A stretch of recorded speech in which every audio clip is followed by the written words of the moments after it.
I have started playing Horse Life about a month ago, and there's a lot of things I learned that made my life so much easier. Breeding is a big topic though, so I will probably leave it for another video. 1. Taming. I thought you absolutely needed lassos to tame horses, but when you start, you don't have many. You keep most of the horses you catch because it's all new to you, and you don't have enough money to buy any more. Here's a tip. You can tame them using food. Crouch using C, equip a food item that matches the horse's needs, and feed it. It will start a minigame that will get very difficult if you are using the wrong type of food. For horses, apples are enough, and you'll find them everywhere at the spawn. For more uncommon species, it depends. If they kick you when you approach, that means you're holding a food that is too low quality. Try to approach them with a better food, and once you interacted with them, you can always switch to lower foods if you want. It will increase the minigame speed though, so be careful. 2. Species quests. To unlock breeding on more species, you have to do specific quests. You can find them in the quest menu under the plus icon. They can cost a lot, so choose wisely when you start, and I advise you look at the quest conditions first. Some of these conditions will need you to use certain functionalities of the game that you may not have unlocked yet. Unlocking functionalities is generally done thanks to specific species quests. The trade world, where you can trade freely, place your own stall, and auction horses, is unlocked through the buy source quest. The shrine, to which you can sacrifice horses with a lot of different traits to get rewards and celestial horses, is unlocked through the Flora quest. The taming and cosmetic contest, two contests that will give you rewards from taming or breeding horses every few days or every week, are unlocked through Kelpie breeding. I recommend to have a score of 75% on both contests every time by taming horses and buying a 75% cosmetic contest horse every week to earn very useful potions, the mutation slot potion and the predict full potion. 3. Dailies. Every day there's a login reward. Every 7th day you get a horse that is generally prettier and with more traits than the wild ones and can be any currently available species, even the ones that are still locked for you. Every 10th day you get something very interesting. Wing potion, accessory or a themed horse. A horse with special colors. Every day you can complete the 3 NPC quests to increase your friendship with them. It will unlock their personal shop, which can be interesting. Every day you can open chests that you can find inside the caves protected by these big boulders with blue gems. You can use Shift P to check the inside of a cave and spare you the time to remove the rocks if there's no chests inside. Every week there's missions. You can get to 10 points, then 30, then 50, and claim rewards with higher chances of getting random horses with pretty traits and other rewards, of course. Every day you can do the replay quests. Taming a certain number of horses as asked in the pinned quest will give you the promised accessory. If you're lucky, it will be themed, even though it was supposed to be the default version,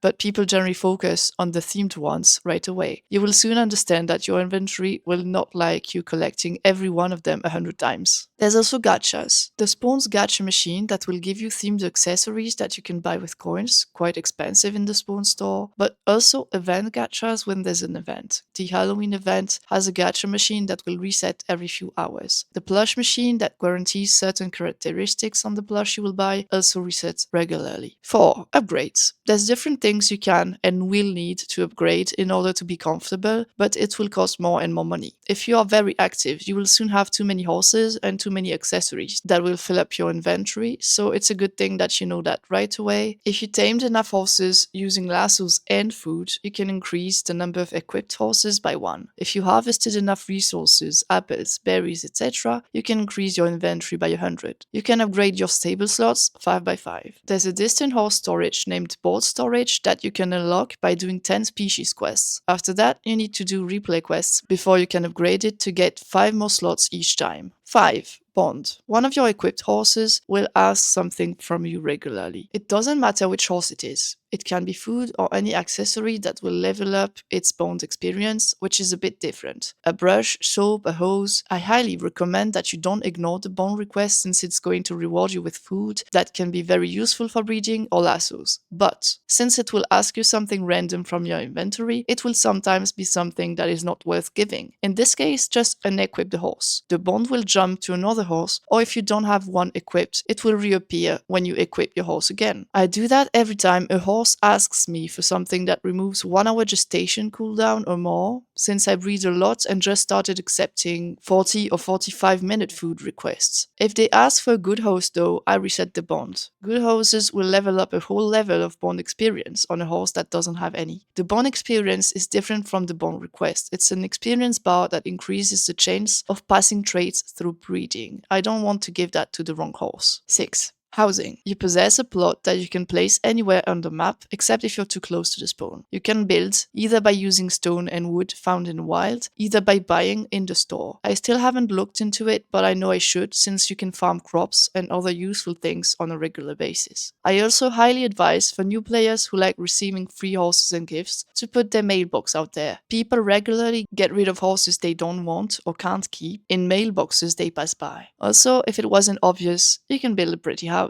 7. Species weight cooldown. Event species that are out of season will have a big cooldown, maybe a day or so, that cannot be skipped using food. It is the same, although shorter, for species that have a chance to appear every 10 minutes. Clydesdales, fell horses, and Akeltakers. They all have 10 to 30 minutes of fixed cooldown in addition to the usual gestation cooldown. 8. Spirit Boss. Maybe you've seen a big green horse behind the spawn already. It is a Spirit Boss, and if you can see it, it is already too late to participate. The Spirit Boss tame will be available every hour, and you will be able to sacrifice coins or horses to participate within the first few minutes. If you don't, the boss will ignore you and you will not be able to interact with it. There's several tiers. Right now, tier 2 is horribly difficult and people generally try to avoid sacrificing too much and transforming it into a tier 2 boss. Also, it seems you don't get particularly more rewards from sacrificing more money. Try giving something like 100 coins and you should be good. But once it's done, you cannot leave the place anymore. You need to have lassos on you. Ideally Western lassos to be able to fight it properly. They have a short cooldown and consume more hearts. Finally, there's a way to solo the boss if you're alone, which will give you 13 chests plus the boss chest. You need to stay out of the dark green area and on the outer circle and hit the boss from there. Try not to move, as it seems that it triggers it to move as well. You can struggle to make it leave the center at first, but if you try several times, you'll end up being able to just chill on your resting horse, clicking until the fight is over. Be careful, if you get hit by an attack, you will lose a lasso, and the green wave that the boss generates when it kicks will throw you off your horse. Just jump over it. In the chest, you will get accessories, food, but also some capsules. You can cycle through a capsule to see randomly generated horses that can have glow mutations and nice traits, and you can pick the one you want. 9.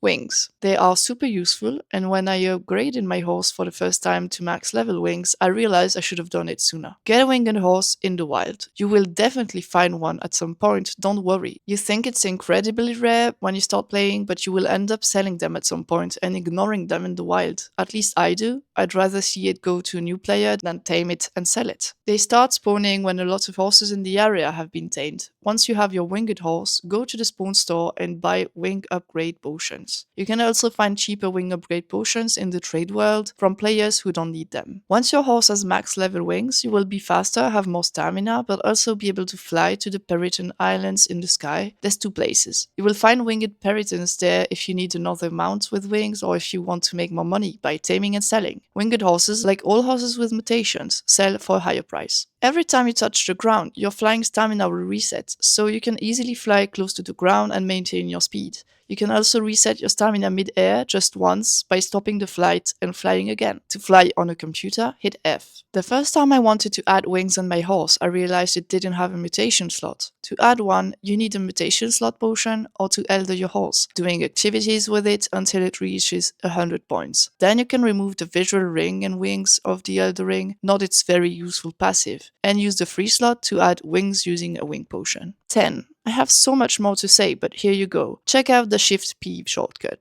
the T shortcut, and be careful with people using the wild mode and making it seem like the horse can be tamed to trick you. Small winged fairies cannot be tamed. You can use a net on them that you get when harvesting the silk bushes in the forest, but it will only give you items that you can trade to NPCs. Don't ignore races and trails. They get food, lassos, accessories. You can unlock the achievement tower near the spawn if you go to your quest and do the main story quest. Check the wiki and the Discord for help. Be kind, have fun, and I'll see you next time.